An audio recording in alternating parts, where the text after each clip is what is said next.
जय भीम मित्रांनो, आपण बघितलं तर नुकतंच जे आहे ते आपण अ, रमाबाई आंबेडकर जे आहेत किंवा स्वतः बाबासाहेबांच्या ज्या पत्नी आहेत त्यांचा नुकताच जो जन्मदिन आहे तो साजरा केलेला आहे.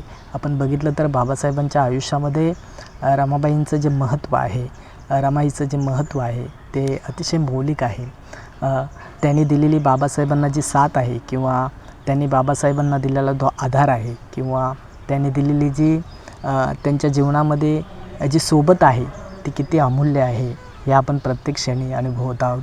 आणि म्हणून जर आपण बघितलं तर स्वतः ज्या रमाई होत्या त्या दाभोळ वणन जे गाव आहे त्या ठिकाणी त्यांचा जन्म झाला.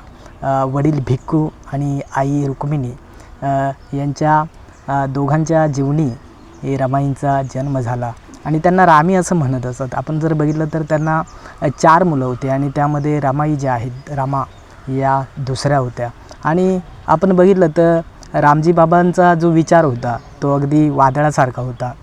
त्यांनी भीमरावांना त्यावेळेला त्यांचं वय जे 9 वर्ष होतं त्यांना मुलगी बघण्याचा जो त्यांचा मानस होता तो जे वलंकर होते वलंकर गुरुजी यांच्यासोबत त्यांनी रामाला पाहायला ते स्वतः दोघे गेले आणि भायकाळ्याच्या त्या चाळीमध्ये किंवा मासळी बाजारमध्ये मंडप वगैरे सगळं सजलं होतं.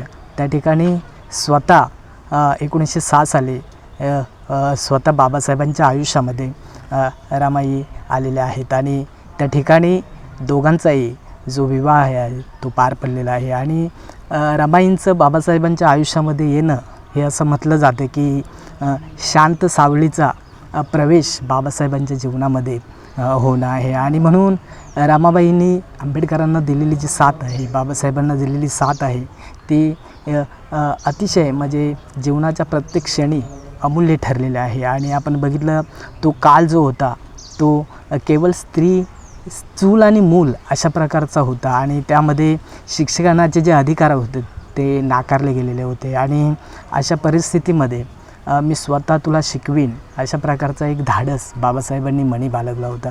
आणि रमाईंचा आदर करत सन्मान करत त्यांनी पत्नी म्हणून त्यांना स्वीकारलं आणि या सहजीवनाचा जो प्रवास आहे तो पुढे सुरू झाला. सुखदुःखाच्या अनेक लहरी स्वतः या दाम्पत्याच्या जीवनामध्ये आलेल्या आहेत. आपण जर बघितलं तर जसं फुले जे महात्मा फुले यांच्या मुलांचं नाव देखील यशवंत होतं आणि या मुलाचं नाव स्वतः बाबासाहेबांनी आपल्या मुलाला दिलेलं आहे. आणि त्याचबरोबर गंगाधर असेल, रमेश असेल, इंदू असेल अशा प्रकारची मुलं प्रत्यक्ष बाबासाहेबांच्या जीवनात झाले. पण बाबासाहेबांचा जो आपण संपूर्ण जीवनाचा जो प्रवास बघितला तर सुख दुःख वेदनांचा जो हा प्रवास आहे तो बाबासाहेबांनी अनुभवलेला आहे. शिक्षणाच्या माध्यमातून त्यांनी घडवलेली जी क्रांती आहे आज या समाजामध्ये कित्येक डॉक्टर्स, कित्येक वकील, कित्येक इंजिनियर्स बघायला आपल्याला मिळतात. आणि या दाम्पत्याने केलेला हा जो प्रवास आहे सुखदुःखांच्या या ज्या लहरी आहेत त्या या लहरींमुळेच आजचा हा जो समाज आहे तो शिक्षणाच्या बाबतीत असेल किंवा संस्कारांच्या बाबतीत असेल किंवा सामाजिकरणाच्या बाबतीमध्ये असेल आज पुढे झालेला आपल्याला दिसून येतो. याचं सर्वस्व जे आहे ते रमाबाई आंबेडकर यांना जातं. त्याचबरोबर आपण बघितलं तर स्वतः डॉक्टर बाबासाहेब आंबेडकर उच्च शिक्षणासाठी ज्या वेळेला परदेशात जायचे त्यावेळेला इकडे घरची जी परिस्थिती होती ती रमाबाई कशा सावरत होत्या त्या आपण बघितलेलं आहेत. प्रत्यक्ष गौऱ्या असतील, सरपण असतील किंवा अशा प्रकारच्या योजनांच्या माध्यमातून त्या घर सांभाळत होत्या. त्यांच्या मनामध्ये देखील तोच ध्यास होता की बाबासाहेब परदेशामध्ये गेलेले आहेत, त्यांना जर का मी अशा प्रकारे पत्र पाठवली, अशा प्रकारे संवाद घडवला तर त्यांचं जे मन आहे ते शिक्षणाच्या बाबतीत इकडे होईल किंवा त्यांनी जो हा मानस धरलेला आहे समाजाला दिशा देण्याचं जे काम त्यांनी ठरवलेलं आहे ते सद्गतीत जावो अशा प्रकारचा मानस रमाईंच्या मनामध्ये होत्या. आणि म्हणून ज्यावेळी बाबासाहेब परदेशात जात होते त्यावेळी इकडची जी परिस्थिती आहे तर रमाबाई अशा प्रकारे सावरत होत्या. आणि म्हणून आपण बघितलं तर अशा प्रकारे वैयक्तिक जे दुःख आहे ते रमाईनं त्यांच्या संसारामध्ये जे आहे ते पाहिलेलं आहे. त्याबरोबर 1923 साली ज्यावेळी डॉक्टर बाबासाहेब आंबेडकर परदेशामधून बॅरिस्टर होऊन ज्यावेळी रिटर्न आले त्यावेळी या म्हणजे वादळास योग्य दिशा देणारी जी ही सावली आहे ती आपण बघितलेली आहे. त्याचबरोबर सयाजीराव गायकवाड यांनी बाबासाहेबांना दिलेली जी स्कॉलरशिप आहे ती देखील बाबासाहेबांच्या जीवनामध्ये एक वेगळी दिशा जी आहे ती देऊन गेलेली आहे. त्याचबरोबर आपण बघितलं तर रमेश जो आहे तो वाट बघत होता आणि परिवर्तन म्हणजे येणारी जी ही पिढी आहे ती कशी त्यागाच्या पलीकडे जाईल हे आपण बघितलेलं आहे. त्याचबरोबर नंतरला 1933मध्ये स्वतः डॉक्टर बाबासाहेब आंबेडकर DSc झाले आणि पुढे हा जो महान जे काम आहे त्यांचं हे पुढे चालूच राहिलं. आणि म्हणून खऱ्या अर्थानं बाबासाहेबांच्या जीवनाला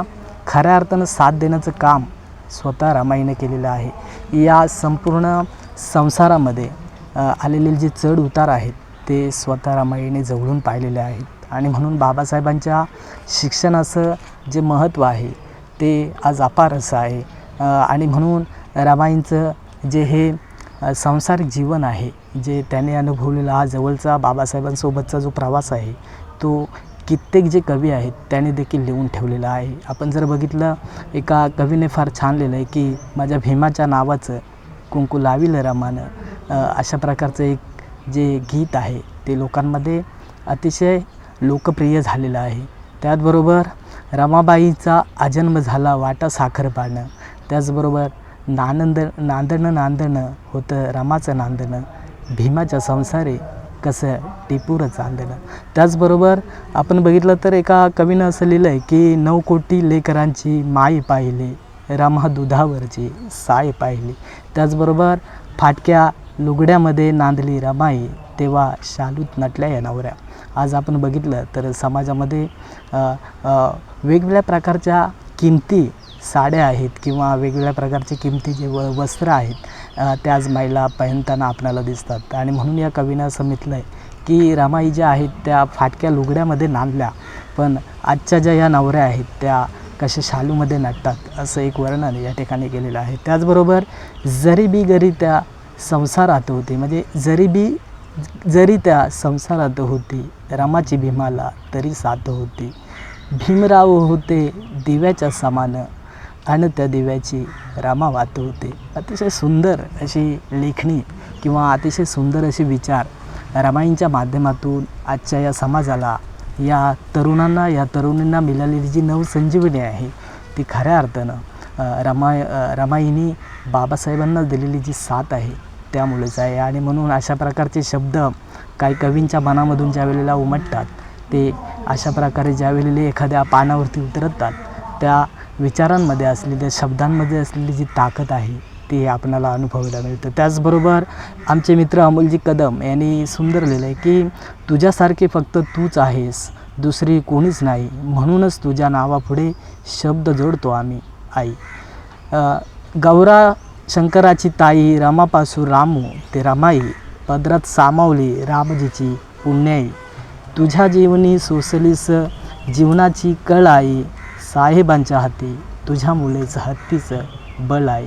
आणि खऱ्या अर्थानं बाबासाहेबांच्या शैक्षणिक जीवनामुळे, बाबासाहेबांच्या एवढ्या पदव्यांच्या माध्यमातून, बाबासाहेबांच्या विशाल अशा ज्ञानाच्या माध्यमातून बाबासाहेबांना जे मिळालेलं बळ आहे ते खऱ्या अर्थानं रमाईंमुळं आहे. आपण बघितलं तर बाबासाहेबांना एवढे सारे विरोधक होते, बाबासाहेबांच्या विरोधामध्ये प्रचंड मोठ्या शक्ती काम करत होत्या, पण त्या सगळ्यांना बाबासाहेबांनी आपल्या शिक्षणाच्या माध्यमातून, ज्ञानाच्या माध्यमातून दूर केलेलं आहे. त्यांचे जे विरोधक आहे ते त्यांचे सहप्रवासी बनलेले आहेत.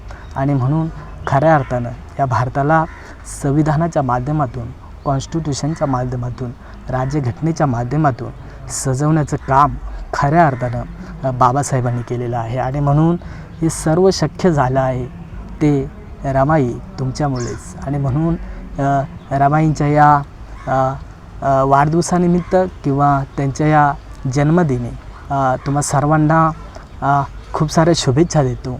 आणि या ठिकाणी या व्हिडिओच्या माध्यमातून जय भीम करून तुम्हा सर्वांची या ठिकाणी रजा घेतो. जय भीम.